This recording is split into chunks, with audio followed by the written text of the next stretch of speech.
A gente tem o privilégio de receber aqui. A gente tem o privilégio de receber aqui desde sexta-feira o pastor Paulo Júnior. Ele é uma lenda brasileira, mas também é um dos teólogos que Deus tem usado para promover reflexão, pensar sobre a igreja.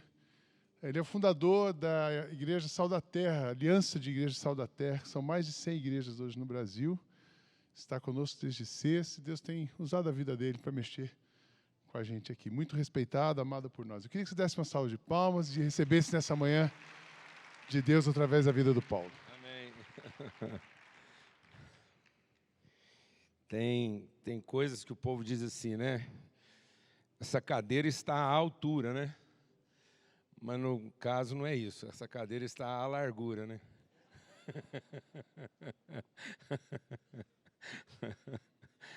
Graças a Deus. Que honra, que privilégio, que bênção. Um tempo assim de muita... É aquilo lá mesmo? Não. Porque, puxa vida, estou no crédito aqui, dá até para contar uma história. Bom, mas só dizer que tempos assim, como a gente está vivendo aqui, são consolo. É consolo, é renovo, é esperança. Então, o tempo todo que eu estou aqui, eu estou só pensando em Romanos 1. Paulo diz assim, eu queria muito estar com vocês, para repartir virtude. E é isso, tem sido um tempo de repartir virtude. Receber virtude, entregar virtude. As promessas de Deus não são para gerar em nós expectativa de bênçãos que nós vamos receber. As promessas de Deus são para nos tornar coparticipantes da natureza dele, na certeza das virtudes que a gente tem para entregar. Então, a fé é para entregar virtude. Por isso que Paulo diz, eu queria muito estar com vocês, para a gente repartir virtude e para a gente também fortalecer uns aos outros através da mutualidade da nossa fé. Então, a fé só é verdadeiramente fé se ela é exercida em favor do outro e não em favor de si mesmo. Então, a fé exercida em favor de si própria é crença. E a fé exercida em favor de si próprio é a pior forma de incredulidade. Muitas pessoas pensam que incredulidade é a ausência de fé. E, na verdade, incredulidade é a forma de crença que resiste à verdadeira fé. É quando você usa a fé em favor de si mesmo e não no seu verdadeiro propósito, que é em favor dos outros. Por isso que o símbolo da incredulidade nos dias de Jesus eram os caras mais crentes da sociedade, os fariseus. Porque eles usavam toda a crença deles em favor de si próprios, em favor de serem aceitos. Então, não existe ausência de fé. Amém? Mas uma coisa mais bendita de encontrar é encontrar pessoas sem fé. Porque você ia lá e enchia o espaço que estava lá. Né? Mas o mais difícil é quando você encontra uma pessoa que já tem uma crença. Por isso que na queda do homem, ele não ficou sem fé. Ele substituiu a fé por uma outra crença.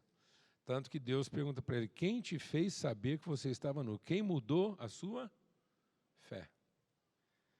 Quem transformou a sua fé numa crença a partir daquilo que você vê? Amém? Então é um privilégio estar aqui, uma honra, uma alegria, gratidão. Eu queria dizer para os irmãos que,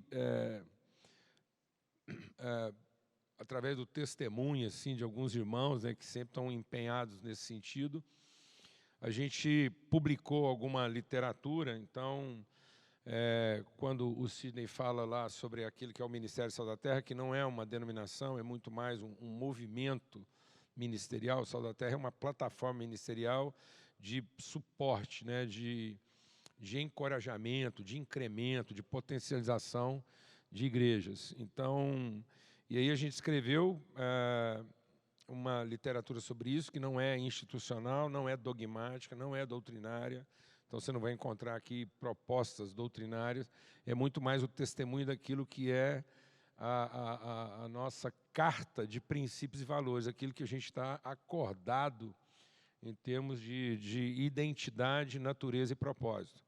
E isso agora foi traduzido também para o espanhol e para o inglês. Então, vocês encontram lá, aqui eu estou com um exemplar em inglês, mas lá tem português, espanhol. E, graças a Deus, essa publicação que está sendo mais amplamente divulgada foi em parceria com o Jesuscope, e isso alegra o nosso coração, e é um testemunho já daquilo que está aqui dentro. Também, um texto que a gente tem compartilhado por onde a gente vai, é a ressignificação da mesa, da Eucaristia, da mesa da comunhão. O que de fato Jesus traduz como sendo a sua própria fome? De que Jesus tinha fome? Qual era a fome de Jesus, né? O diabo achou que lá no deserto Jesus tinha fome de pão. E, na verdade, no deserto Jesus tinha fome de comunhão.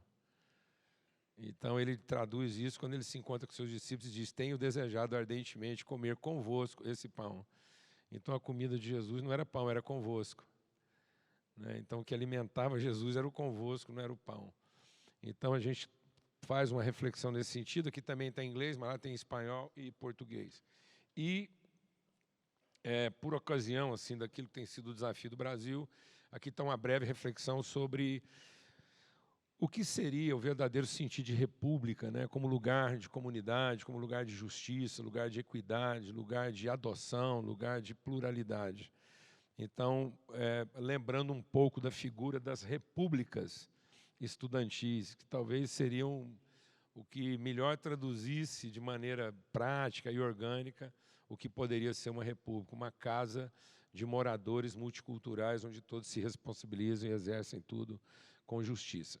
Esse material está lá disponível. Aí vocês podem falar para a pessoa que está lá atendendo o seguinte: isso aqui é o seguinte, a gente quer compartilhar o conteúdo, então isso aqui não é uma divulgação de livro para ser vendido, isso é um conteúdo que a gente quer repartir, então não faz sentido a gente não repartir esse conteúdo.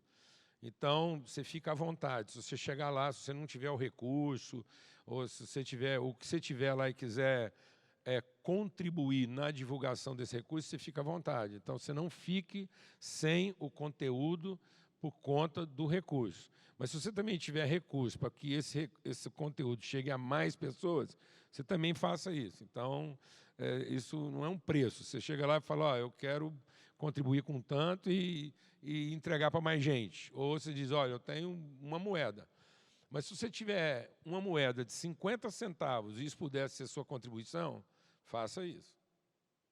Amém? E se você não tiver moeda nenhuma, aí está tudo certo. Mas contribua na divulgação desse conteúdo. Tá bom, amado? Graças a Deus. Eu queria ler com vocês um texto que está na sequência, né? Tudo isso aqui está na sequência da mensagem que a gente quer compartilhar. Lá de 2 Coríntios.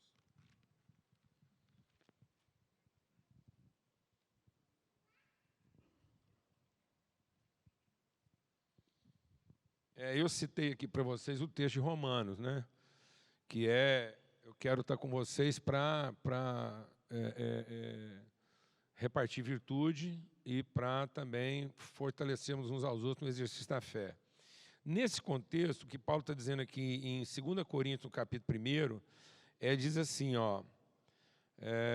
por meio de Cristo... Só aqui, peraí. Aqui.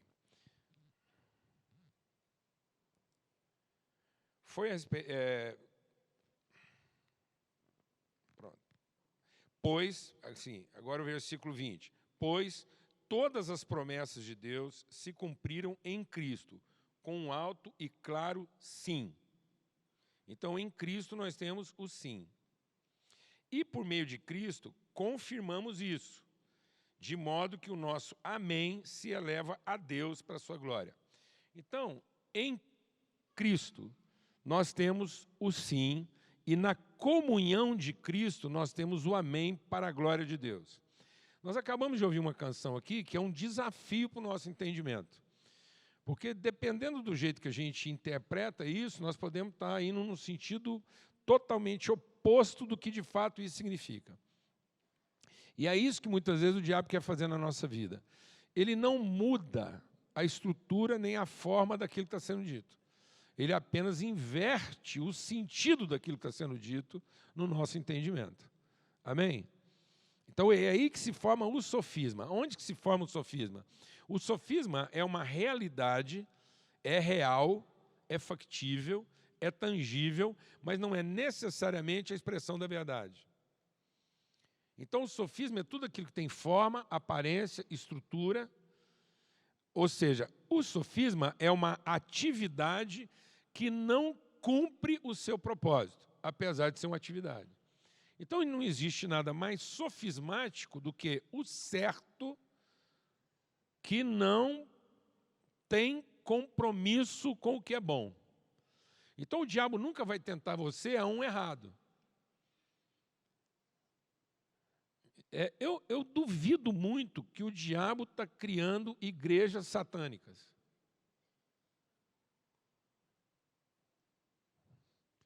O que cria uma igreja satânica? A ignorância. E o diabo não trabalha a ignorância. Pelo contrário, a ignorância já está em si redimida. Deus não leva em conta os tempos da ignorância. Então o diabo quer entregar um conhecimento fora do seu sentido. Então eu acho que o diabo está montando igrejas para Deus. Porque esse nunca foi o sentido da igreja. A igreja é de Deus e não para Deus. Deus não está criando uma coisa para si, para louvá-lo, para fazer louvor do seu poder. Deus está criando uma igreja de si para dar conhecimento da sua natureza. Amém, amados? Então a igreja é o meio pelo qual Deus se dá a conhecer, e não o meio pelo qual ele encontra reconhecimento. Então, Deus nunca fez nada para ser reconhecido. Deus fez tudo para ser conhecido. Então, quando o diabo quer nos enganar, ele só tira Deus do princípio. Aí Deus fica no fim, ele passa a ser objeto de devoção e não instrumento de revelação. Amém? Então, a igreja é instrumento de revelação e não ambiente de devoção. Então, nada mais sofismático que a devoção que não produz conhecimento. Por isso, quando a palavra de Deus está dizendo aqui que Deus quer ser glorificado, que nós rendemos glórias a Deus, nós temos uma tendência de achar que esse Deus ser glorificado, ou que render glórias a Ele, é atribuir a Ele glória. Como se toda a glória já não residisse nele. Então nós não conseguimos atribuir glória a Deus, isso é um tempo perdido. Nós podemos louvar a Deus pela sua glória, isso é possível. Mas o que Deus quer não é que as pessoas o louvem pela sua glória. No fim, Deus quer que as pessoas o glorifiquem. E esse glorificar a Deus é dar conhecimento da comunhão que nós temos com Ele. Então, Deus só é glorificado na relação.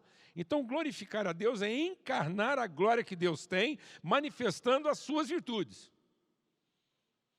Por isso que Deus é glorificado na crucificação de Cristo. Ele diz, então agora glorifica o teu filho para que o teu filho glorifique a ti. Então agora faz com que as pessoas vejam que nós somos parte da mesma natureza.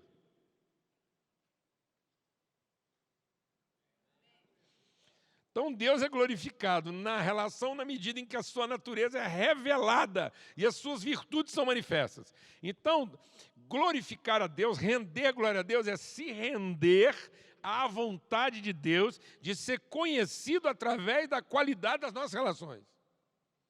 Então, glorificar a Deus é torná-lo conhecido e não venerá-lo.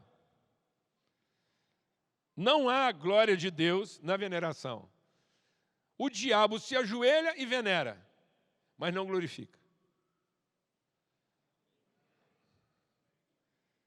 O diabo dá louvores a Deus. Talvez um dos caras que fica o tempo todo louvando a Deus na obrigação é o capeta, porque toda vez que ele encontra com Deus, ele tem que louvar.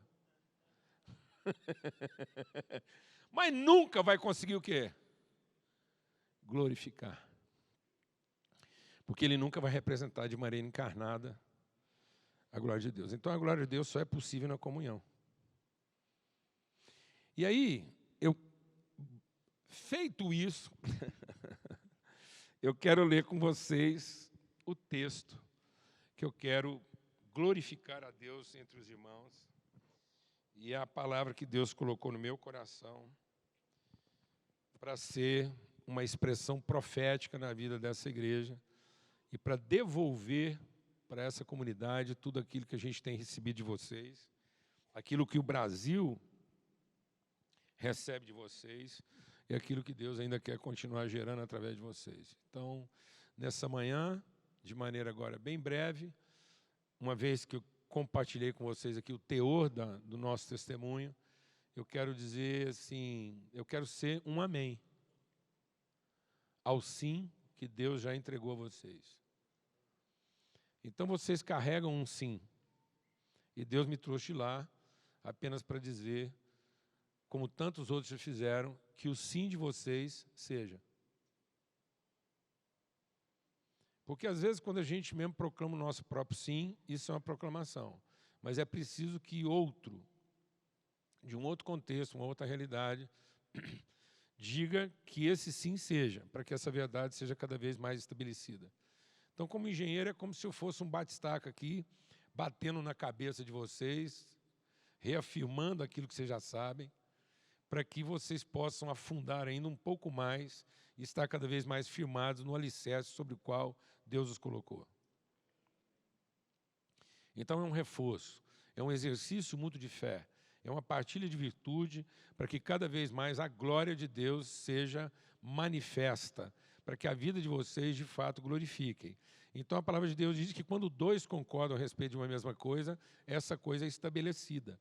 Então, eu estou aqui como irmão, batendo num princípio que vocês já sabem, mas reforçando isso, para que isso esteja cada vez mais firmado sobre a rocha e que, de maneira inabalável, vocês sejam constantes na vocação que Deus os entregou. Então, esse texto lá em 1 Tessalonicenses diz assim, lembrando continuamente diante de nosso Deus e Pai o que vocês já têm demonstrado.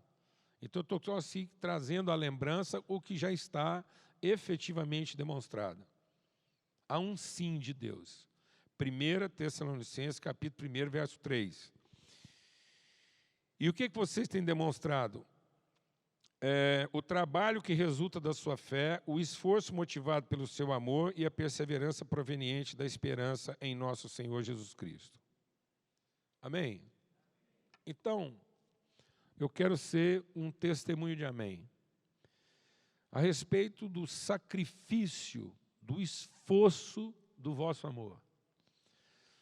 Testemunhar para os irmãos que uma das características do vosso sim é um amor que se traduz, que se manifesta, que se materializa em sacrifício. Há uma vocação sacrificial. O amor não é melhor traduzido na paixão, no desejo. A melhor tradução de amor não é o desejo, não é a paixão. A melhor tradução do amor é o sacrifício. Então, Deus amou de tal maneira. Qual é a maneira tal de Deus amar? Sacrificar. Então, muitas vezes, a gente pensa que a melhor expressão de amor é gostar. E gostar é a forma mais fácil de confundir-se a respeito do que o amor de fato é. Porque o verdadeiro amor é quando você se sacrifica no exato momento em que você não gosta. Amém? Então você ama quando você se sacrifica por aquilo que não gosta. Aleluia, amados. Você casou com a mulher que você gostava para depois saber que você ama aquela que você não gosta.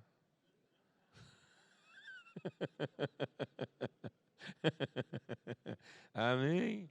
Isso vale para as mulheres também. Eu aprendi isso na vida de Jacó. Jacó achava, que amava Raquel. E Deus falou assim, primeiro você vai ter que aprender a trabalhar 7 anos pela mulher que você não gosta, para depois você viver o resto da vida com a mulher que você ama.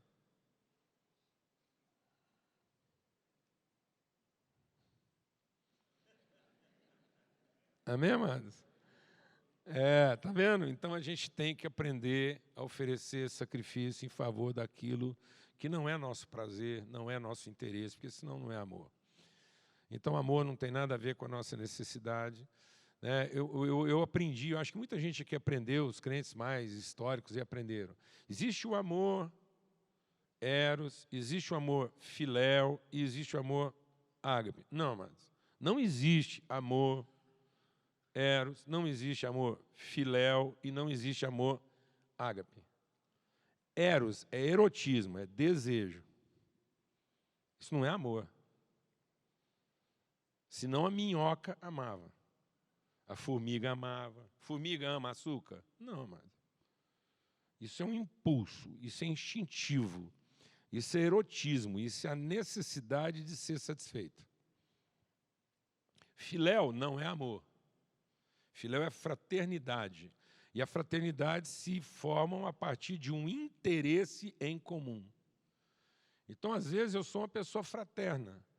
Muitas igrejas têm se tornado fraternidades, porque as pessoas identificaram um interesse em comum e agora elas combinam as leis que mantêm a fraternidade. Mas aí existe a fraternidade do uísque, do charuto, da prostituição, do esporte. As fraternidades se matam. A fraternidade palmeirense não pode encontrar alguém da fraternidade corintiana. Isso é amor? Não, isso é interesse. Amor é ágape. E isso não vai diminuir o seu erotismo e nem vai afetar seus interesses. Isso vai significar. Mas você só ama a sua esposa, você só ama o seu marido, você só ama os seus filhos, quando você ama com o amor de Deus, porque isso é que é amor. Aí quando eu amo com o amor de Deus, o meu eros faz sentido e o meu filéu encontra o seu propósito. Caso contrário, eu estou colocando aquela pessoa no lugar dos meus apetites ou no lugar dos meus interesses, mas eu nunca vou saber o que é amar aquela pessoa. Amém? Então, amor é baseado naquilo que nós temos para oferecer e na identificação da virtude que nós entregamos. Então, amor é sacrifício. Outra coisa que é patente e que a gente ora e agradece, que eu testemunho isso aqui, eu quero devolver isso para os irmãos na forma de um amém, é que fé é trabalho. Fé não é devoção. Fé não é liturgia. Fé é trabalho. Nós somos filhos de um trabalhador. Se tinha alguém que nunca precisaria ter trabalhado, é Deus. No entanto, nosso Pai é trabalhador. E quando a gente não entende que a nossa natureza é amorosa, nós também não entendemos que a nossa vocação é trabalho. E aí hoje muitas pessoas estão dessignificadas na sua vocação, porque elas estão achando que a sua vocação é devoção e elas têm um serviço. Aí elas se mantêm através do serviço, elas acham que estão cumprindo o propósito da vida delas no serviço que elas prestam e com o recurso do serviço, elas patrocinam sua liturgia. Alguém está entendendo o que eu estou falando aqui ou não? Então, muitas vezes, a igreja é uma reunião de prestadores de serviço que emprestam parte do seu recurso para alimentar a devoção. Nada mais promíscuo, nada mais corrupto. É quase que como pagar propina para Deus para Ele continuar abençoando a minha atividade profissional, para que eu continue patrocinando as atividades devocionais dele. Então, enquanto Deus patrocina a minha atividade profissional, eu patrocino suas atividades devocionais. Então, isso é uma parceria comercial. Isso não tem nada a ver com fé, porque isso não produz conhecimento da natureza de Deus e nem comunica virtude. Por isso que, se amor é sacrifício, todo trabalho só é trabalho quando ele é espontâneo. E aí não há separação entre o trabalho que eu tenho em casa, o trabalho que eu tenho na empresa e o trabalho que eu tenho na igreja. Eu sou um trabalhador. Eu estou a trabalho quando eu estou com a minha esposa. Eu estou a trabalho. Se tem uma coisa que dá trabalho, é casamento. Mano.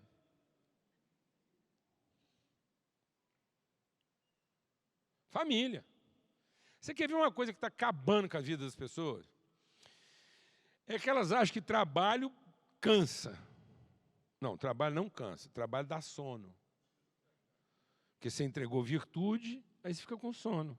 sei que de mim saiu virtude. Aí dá sono, você tem que dormir para recuperar seu depósito de virtude para continuar trabalhando. Mas você não está cansado, só está com sono. O reino de Deus é como um homem que foi lá, plantou uma semente e ficou cansado. Não, ele plantou a semente e foi dormir. Porque o trabalhador está sempre em paz, que ele está cumprindo o seu propósito. Então, não há ansiedade no trabalho. Prestação de serviço é uma coisa ansiosa, porque você nunca sabe se a atividade comercial vai continuar se interessando pelo serviço que você presta. Nem na igreja, nem em casa e nem na empresa. Aí você está entendendo de onde vem a ansiedade. Você vem aqui como prestador de serviço, você é um prestador de serviço em casa, sempre à espera de algum tipo de reconhecimento e remuneração, mas você não sabe se as pessoas vão continuar se interessando pelo tipo de serviço que você presta. Isso é ansiedade. E nem se aquilo vai ser suficiente para garantir o seu futuro. Isso é ansiedade. Mas o trabalhador não, o trabalhador está sempre em paz. Porque a oferta dele é espontânea, ele sabe que ele foi vocacionado para o sacrifício, então o trabalho dele é a sua forma mais objetiva de manifestar e entregar virtude. Então, toda vez que ele está trabalhando, ele está entregando virtude, aí ele fica com sono, em paz me deito, logo pego no sono, pronto. Zerou. Glória a Deus, amados. Agora, todo prestador de serviço é ansioso, porque ele faz tudo para receber o que ele não tem. Então, todo prestador de serviço é um comprador de benefício. Ele não é um ofertante, ele é um adquirente. Ele não é um empreendedor, ele é um comerciante. Quem está entendendo o que eu estou falando? Então, o trabalho está associado à sua proatividade. Então, por isso, ele não cansa. Se você anda se sentindo cansado, é porque você é prestador de serviço. E aí, o que é o grande engano do prestador de serviço? É que ele vai tirar férias, porque ele está cansado. Então, vou te explicar. Se você está cansado, ressignifica o seu trabalho, mas não tira férias. Porque não tem nada que dá mais trabalho que férias.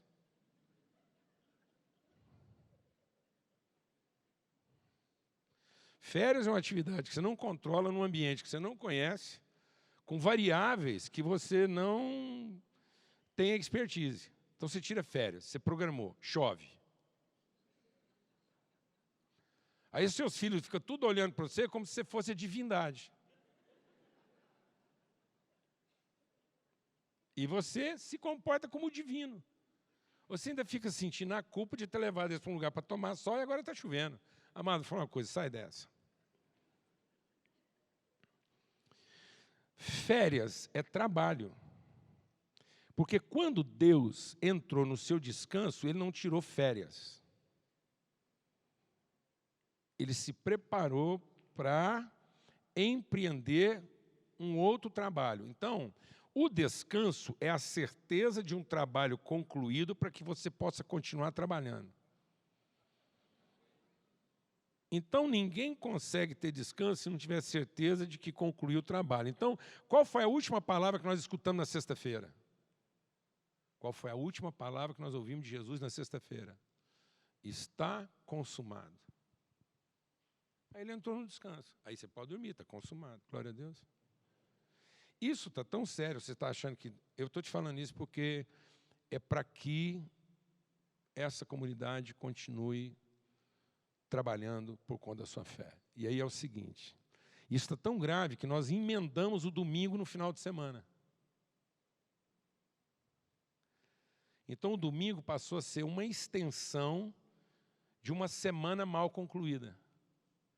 E aí nós estamos tentando buscar no domingo as compensações da semana mal encerrada para começar outra semana na segunda-feira. Então nós estamos tendo semana de segunda, porque nós não temos o domingo como o primeiro dia da semana. Nós temos o domingo como horário extra de uma semana de 7 dias mal vivida. Amém, amados? Então a semana começa no domingo, em que a gente não vem aqui ofertar para Deus para ver se Ele recupera a nossa semana, que já vai começar mal na segunda. Então aqui já não está comprando uma semana de segunda, aqui a gente está começando uma semana de primeira. Com revelação, para que tudo que você fizer durante a semana seja o trabalho através do qual você vai materializar toda a virtude que você está plenamente convicto dela naquilo que você vai oferecer. Então você não vai trabalhar pelo salário. Quem trabalha pelo salário é empregado. Às vezes os irmãos chegam para mim e falam assim, pastor, eu vim aqui para o senhor orar para me arrumar um emprego. Eu falo, não faço isso. Não me peça para um filho de Deus arrumar emprego. Emprego é maldição, amados.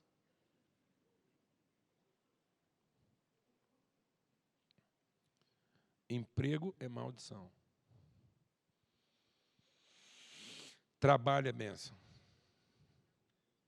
Não transforme a vocação de um trabalhador à escravidão de um empregado.